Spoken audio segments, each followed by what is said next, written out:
వార్తాపత్రికల్లో మనం చూసినటువంటి ప్రధానమైనటువంటి వార్త ఏంటంటే, గతంలో వైఎస్ రాజశేఖర రెడ్డి గారు ముఖ్యమంత్రిగా ఉన్నటువంటి సందర్భంలో ఆయన కుమారుడు జగన్మోహన్ రెడ్డి ఏ విధంగా అయితే తన తండ్రి యొక్క ముఖ్యమంత్రి పదవిని అడ్డుపెట్టుకొని కోట్ల రూపాయలు క్విడ్ ప్రోకో ద్వారా తాను సృష్టించినటువంటి సంస్థల్లోకి నిధులు మళ్లించుకున్నాడో, వందల వేల ఎకరాల భూముల్ని పరిశ్రమల స్థాపన పేరుతో తనకి కావలసినటువంటి కంపెనీలకి దారాదత్తం చేసి దానికి ప్రతిఫలంగా క్విడ్ ప్రోకో ద్వారా జగతి పబ్లికేషన్స్ కానివ్వండి, ఇందిరా టెలివిజన్ కానివ్వండి, సండూర్ పవర్ కానివ్వండి, ఇటువంటి అనేక కంపెనీల్లోకి క్విడ్ ప్రోకో ద్వారా సొమ్ముల్ని ఏ విధంగా చేరవేసుకున్నాడో మనందరం కూడా చూసాం. అనేక సిబిఐ ఏడీ కేసులు ఇప్పటికీ కూడా నడుస్తూ ఉన్నాయి. దానికి సంబంధించినటువంటి ఒక ఉదాహరణే బ్రహ్మణి స్టీల్స్. మరి కడప జిల్లాలో తానేదో కొన్ని వేల మందికి ఉద్యోగాలు కల్పించడం కోసం, ఉపాధి కల్పించడం కోసం పెద్ద పరిశ్రమని తీసుకువస్తున్నానన్న ఒక భ్రమని సృష్టించి ఆ రోజున దాదాపుగా 14,000 ఎకరాల భూముల్ని ఆ రోజున బ్రహ్మణి స్టీల్స్కి కట్టబెట్టినటువంటి వైనం. అంటే పరిశ్రమల స్థాపన ముసుగులో జగన్ రెడ్డి ఏ విధంగా లూటీ చేశాడన్నదానికి ఒక ప్రత్యక్ష ఉదాహరణ బ్రహ్మణి స్టీల్స్. మొన్న మధ్యనే మరి గౌరవ ముఖ్యమంత్రి వర్యులు చంద్రబాబు నాయుడు గారి చేతుల మీదుగా కడప జిల్లాలో మరి జిందాల్ కంపెనీ వారి సహకారంతో ఏర్పడుతున్నటువంటి స్టీల్ ప్లాంట్కి చంద్రబాబు నాయుడు గారి చేతుల మీదుగా శంకుస్థాపన జరిగినటువంటి కార్యక్రమాన్ని మనం కళ్ళారా చూసాం. ఈ రోజున ఎన్డీఏ ప్రభుత్వం చంద్రబాబు నాయుడు గారి సారథ్యంలో, నరేంద్ర మోదీ గారి సహకారంతో పెద్ద ఎత్తున పరిశ్రమలు తీసుకొచ్చి ఉపాధి కల్పిస్తూ, సంపద సృష్టిస్తూ ఒక ఉపాధి విప్లవానికి నాంది పలికితే, నారా లోకేష్ గారు చేస్తున్నటువంటి అవిశ్రాంతమైనటువంటి కృషి వల్ల ఈ రోజున పెద్ద ఎత్తున పెట్టుబడులు వచ్చే ఒక ఉపాధి విప్లవం ఈ రోజున మన కళ్ళెదురుగుండా కనపడుతూ ఉంటే, గతంలో రాజశేఖర రెడ్డి ముఖ్యమంత్రిగా ఉన్న సమయంలో కానీ, జగన్మోహన్ రెడ్డి ముఖ్యమంత్రి అయిన తర్వాత కానీ ఉపాధి సృష్టి పేరుతో లూటీ జరిగినటువంటి పరిస్థితికి బ్రహ్మణి స్టీల్స్ వ్యవహారమే ఒక ప్రత్యక్ష ఉదాహరణ. ఒక్కసారి మనం దీని పూర్వపరాల్లోకి వెళ్ళినట్లయితే, మరి కడప జిల్లాలో స్టీల్ ప్లాంట్ ఏర్పాటు పేరుతో 14,000 ఎకరాల భూమిని, జమ్మలమడుగు దగ్గర 14,000 ఎకరాల భూమిని ఆ రోజున వైఎస్ రాజశేఖర రెడ్డి ప్రభుత్వం జీవో నంబర్ 785 డేటెడ్ 8/6/2007 ద్వారా ఆ రోజున బ్రహ్మణి స్టీల్స్కి కేటాయించడం జరిగింది.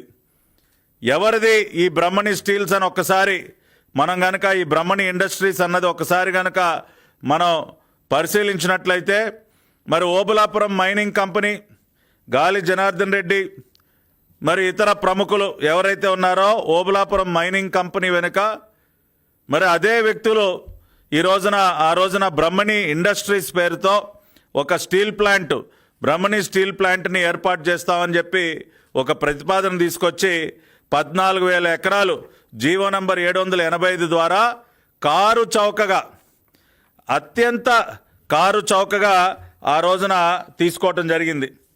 ఎకరానికి మనం చూసినట్లయితే కేవలం ఆ రోజున 18,500 రూపాయలండి. ఎకరం 18,500 రూపాయలకి దాదాపుగా మరి 14,000 ఎకరాల భూమి, దానిలో 10,760 ఎకరాలు స్టీల్ ప్లాంట్ ఏర్పాటు పేరుతో, అదేవిధంగా 3,115 ఎకరాల భూమి విమానాశ్రయ నిర్మాణం పేరుతో 14,000 ఎకరాల భూమి కేవలం ఎకరం 18,500 రూపాయలకే కట్టబెడుతూ మరి జీవో నంబర్ 785 ఆ రోజున రాజశేఖర రెడ్డి ముఖ్యమంత్రిగా ఉన్నటువంటి సమయంలో జీవో ఇచ్చినటువంటి పరిస్థితి. అంటే స్టీల్ ప్లాంట్ పేరుతో కేటాయించినటువంటి భూమి ఏదైతే ఉందో 10,760 ఎకరాలు, ఎకరం 18,500 చొప్పున మనం లెక్కేస్తే కేవలం 20 కోట్ల రూపాయలండి. కేవలం 20 కోట్ల రూపాయలకి 10,760 ఎకరాల భూమి స్టీల్ ప్లాంట్ పేరుతో కట్టబెడితే ఈ రోజుకి కూడా ఒక్క ఇటుకరాయి కూడా దానిలో పెట్టని పరిస్థితిలో ఈ రోజున ఎన్డీఏ ప్రభుత్వం, చంద్రబాబు నాయుడు గారి ప్రభుత్వం ఆ భూమిని తిరిగి మళ్ళీ వెనక్కి తీసుకోవటం జరిగింది. ప్రజల సొత్తు ఏదైతే ఉందో, రాష్ట్ర ప్రభుత్వ ఆస్తి ఏదైతే ఉందో, మరి జగన్మోహన్ రెడ్డి యొక్క లూటీకి బలైపోయినటువంటి దాదాపుగా 14,000 ఎకరాల భూమి ఏదైతే ఉందో దానిని కడప జిల్లా కలెక్టర్ గారు చెరుకూరు శ్రీధర్ గారి ఆదేశాల ద్వారా ఇవాళ న్యాయస్థానాల్లో ఉన్నటువంటి అన్ని ఆటంకాలు తొలగించుకొని ఈ రోజున మళ్ళీ కూడా ప్రభుత్వ ఆస్తిగా, ప్రజల ఆస్తిగా మారినటువంటి పరిస్థితి ఇవాళ మనం గమనించాలి. ఆ రోజున తమ ఖజానాన్ని నింపుకోవడం కోసం, తమ జేబులు నింపుకోవడం కోసం పెట్టుబడుల పేరుతో 1000 ఎకరాల భూమిని తనకి కావలసినటువంటి వ్యక్తులకి దారాదత్తం చేసి దోచిపెట్టి క్విట్ ప్రోకో ద్వారా మళ్ళీ కూడా తన ఖాతాల్లోకి సొమ్ము మళ్లించుకుని ఒక్క ఇటుకరాయి కూడా పెట్టకుండా, ఒక్క ఉద్యోగం కూడా సృష్టించకుండా ఆనాటి భూ కేటాయింపులు ఏవైతే జరిగాయో ఆ భూమిని మళ్ళీ కూడా అటువంటి భూ బకాసురుల కబంధ హస్తాల నుంచి విముక్తి కల్పిస్తూ ఈ రోజున చంద్రబాబు నాయుడు గారి ప్రభుత్వం, ఎన్డీఏ ప్రభుత్వం వెనక్కి తీసుకుని మళ్ళీ దాన్ని ప్రజల ఆస్తిగా, ప్రభుత్వ ఆస్తిగా మార్చినటువంటి సందర్భం ఇవాళ మనం చూస్తూ ఉన్నాం. ఆ రోజున మీరు చూసినట్లయితే జరిగినటువంటి పరిణామాల క్రమం, జగన్మోహన్ రెడ్డి ఒక ముఖ్యమంత్రి కొడుకుగా ఆ రోజున వ్యవహరిస్తూ ఒక అనాథరైజ్డ్ పవర్ సెంటర్గా మారిపోయి, ఒక డిఫాక్టో సీఎంగా మారిపోయి ఆ రోజున అన్ని వ్యవహారాల్లో ఏలు పెడుతూ అనేక అక్రమాలకి పాల్పడినటువంటి సంగతి ఒక్కసారి మనం గుర్తు చేసుకోవాలి. దానిలో ప్రధానమైనటువంటిది ఓబులాపురం గనుల్లో జరిగినటువంటి అక్రమ తవ్వకాలు, ఓబులాపురం మైనింగ్ కంపెనీ, అదేవిధంగా ఈ బ్రహ్మణి స్టీల్స్ యొక్క ఏర్పాటు. 10/6/2007 బ్రహ్మణి స్టీల్స్కి మరి శంకుస్థాపన జరిగింది. దానికి ముందే నేను చెప్పినట్టు 8/6/2007 మరి జీవో నంబర్ 785 ద్వారా 10,760 ఎకరాల భూమి కేటాయింపు జూన్ 8, 2007 జరిగితే 8/6/2007 జీవో విడుదల చేస్తే 10/6/2007 శంకుస్థాపన కూడా చేసినటువంటి కార్యక్రమం. ఆ శంకుస్థాపన కార్యక్రమంలో స్వయంగా వైఎస్ జగన్మోహన్ రెడ్డి పాల్గొన్నటువంటి చిత్రం. ఆ రోజున ఏంటండి జగన్మోహన్ రెడ్డి గారికి ఉన్నటువంటి హోదా ఏంటి, అధికారిక హోదా ఏంటి? ఆ రోజుకి ఆయన ఉన్న ఒక ఎంపీయా, ఒక ఎమ్మెల్యేనా, ఒక మంత్రా? ఏ హోదాలో? ఒక అధికారిక కార్యక్రమంలో ఏ హోదాలో పాల్గొన్నాడు జగన్మోహన్ రెడ్డి? జగన్మోహన్ రెడ్డి మొట్టమొదటిసారి ఎంపీ అయింది 2009లో. మరి జూన్ 10, 2007 జరిగిన బ్రహ్మిణి స్టీల్స్ శంకుస్థాపన కార్యక్రమంలో ఇదిగోండి జగన్మోహన్ రెడ్డి గారు ముఖ్యమంత్రి, ఆనాటి ముఖ్యమంత్రి రాజశేఖర రెడ్డి గారు పక్కన నుంచి కొబ్బరికాయ తీసుకుని కొబ్బరికాయ కొడతా ఉన్నాడు. ఒక సెంటర్ ఆఫ్ అట్రాక్షన్గా ఆ రోజున మిగతా కేబినెట్ మంత్రులందరినీ పక్కన నెట్టి అన్నీ తానే శంకుస్థాపన కార్యక్రమాన్ని ఏ విధంగా నడిపించాడో చూడండి. What mister Jagan Reddy, mister జమోరే, ఏంటి మీకు ఆ ఇంట్రెస్ట్? ఏ హోదాలో మీరు పాల్గొన్నారు? ఏ హోదాలో ఏంటి మీకు ఆ ఇంట్రెస్ట్ అని ఒకసారి ఆలోచిస్తే క్విట్ ప్రోకో మీ ఇంట్రెస్ట్ సార్. బ్రహ్మణి స్టీల్కి ఆ రోజున ఊరికనే కేవలం ఎకరా 18,500 రూపాయలకి 10,400 ఎకరాల భూమి ఊరికనే ఇచ్చారా మీరు? దేనికి ఇచ్చారు? దేనికి అంటే ఓబులాపురం మైనింగ్ కంపెనీలో ఏదైతే మైనింగ్ జరుగుతూ ఉందో దానికి సంబంధించి 50% మరి మీ బినామీలకు, మీ ఆప్తులకు చెందినటువంటి కంపెనీ అయినటువంటి red gold enterprises, RR global, red gold, ఈ కంపెనీలు ఏవైతే ఉన్నాయో, ఏమండి జగన్మోహన్ రెడ్డి గారు, జమోరీ గారు గుర్తుంది కదా? ఆర్ఆర్ గోల్డ్ ఏంటో, ఆర్ఆర్ గ్లోబల్ ఏంటో, రెడ్ గోల్డ్ ఏంటో, ఈ కంపెనీలు ఎవరే సార్? మీ ఆత్మ, మీ తాడేపల్లి ప్యాలెస్ గుమస్తా సజ్జల రామకృష్ణారెడ్డి సోదరుడైనటువంటి సజ్జల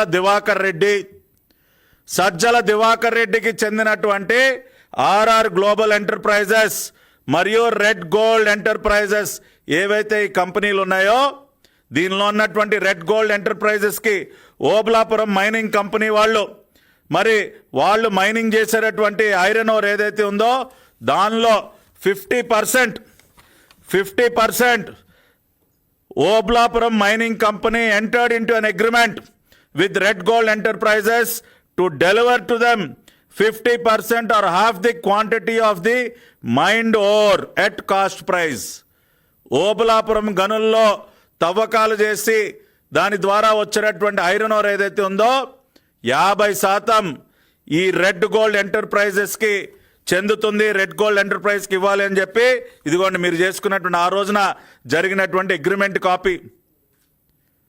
అంటే జగన్మోహన్ రెడ్డికి అత్యంత సన్నిహితులైనటువంటి సజ్జల బ్రదర్స్ ఎవరైతే ఉన్నారో ఆ సజ్జల బ్రదర్స్, సజ్జల రామకృష్ణారెడ్డి, సజ్జల దివాకర్ రెడ్డికి చెందినటువంటి RR global red gold enterprise ఏవైతే ఉన్నాయో వాటికి ఓబులాపురం గనుల్లో వచ్చేటటువంటి ఐరన్ ఓర్లో 50% ఇవ్వాలని చెప్పి ఏదైతే అగ్రిమెంట్ చేసుకున్నారో ఆ అగ్రిమెంట్ కాపీ చూపిస్తా ఉన్నా.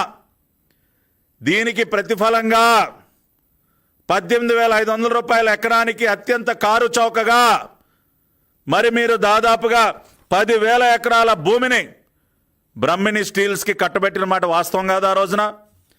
మరి ఈ రకమైనటువంటి పనులు చేసినందుకే కదా మీకు చెందినటువంటి జగతి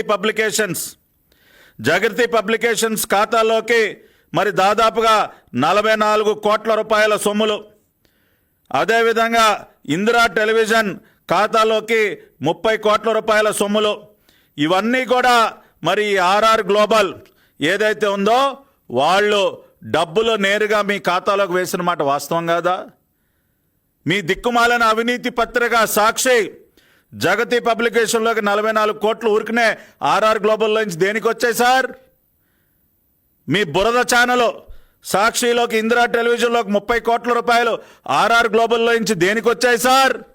ఎందుకు అంటే ఇదిగో ఓబులాపురం మైనింగ్ కంపెనీలో 50% మీ బినామీలకి కట్టబెట్టినందుకు మీరు బ్రహ్మణి స్టీల్స్కి సంబంధించి 10,000 ఎకరాల భూమి కారు చౌకగా ఇస్తే బ్రహ్మణి ఇండస్ట్రీ స్టీల్స్ యాజమాన్యం ఏం చేశారో ఇదే భూమిని బ్యాంకులో తాకట్టు పెట్టి 350 కోట్ల రూపాయల రుణాన్ని ఆ రోజున బ్యాంకులో తీసుకున్న మాట వాస్తవం కాదా? అంటే మీరేమో ఎకరానికి 18,500 చొప్పున కారు చౌకగా భూములు ఇచ్చేస్తారు. 10,000 ఎకరాల భూమి కేవలం 20 కోట్లకి ఇచ్చేస్తారు. అదే భూమిలో కొంత భాగాన్ని బ్యాంకులో తాకట్టు పెట్టి 350 కోట్ల రూపాయలు డబ్బులు తీసేసుకుంటారు. ఆ డబ్బుల్ని వివిధ మార్గాల ద్వారా, వివిధ షెల్ కంపెనీలు, సూట్ కేస్ కంపెనీల ద్వారా ఇచ్చినటువంటి భూమిలో ఒక్క ఇటుకరాయి కూడా పెట్టకుండా వివిధ మార్గాల ద్వారా వాటిని పక్కదారి పట్టిస్తారు.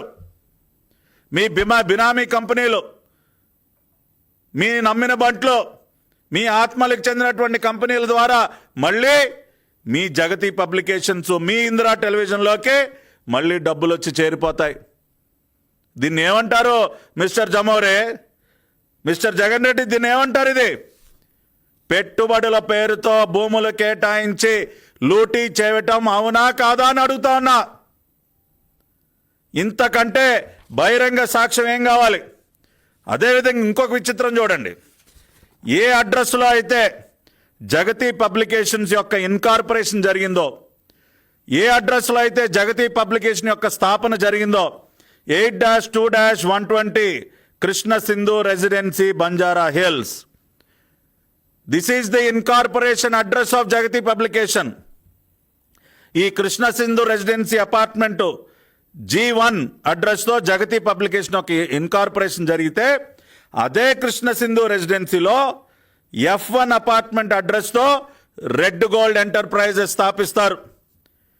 S3 అపార్ట్మెంట్ అడ్రస్తో ఆర్ఆర్ గ్లోబల్ ఎంటర్ప్రైజ్ అనే సంస్థకి అక్కడ స్థాపన చేస్తారు.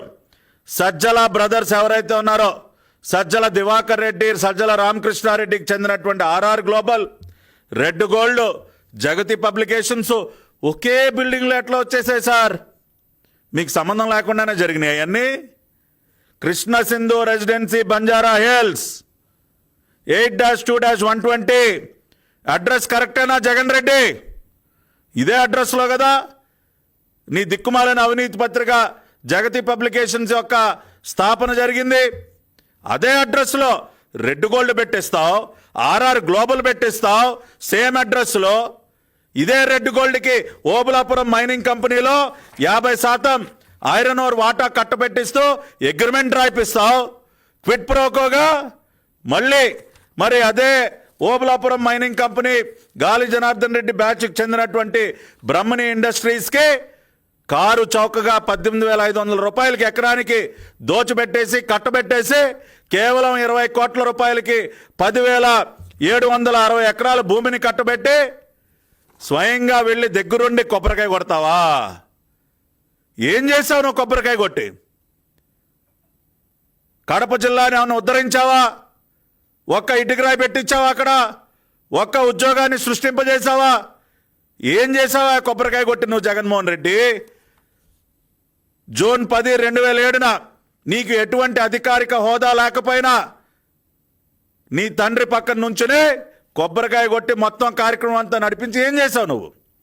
ఏం చేసావంటే ఏం చేసుకున్నావని ఒకసారి చూస్తే క్విట్ ప్రోకోలా డబ్బులు మింగావు, డబ్బులు లూటీ చేశావు.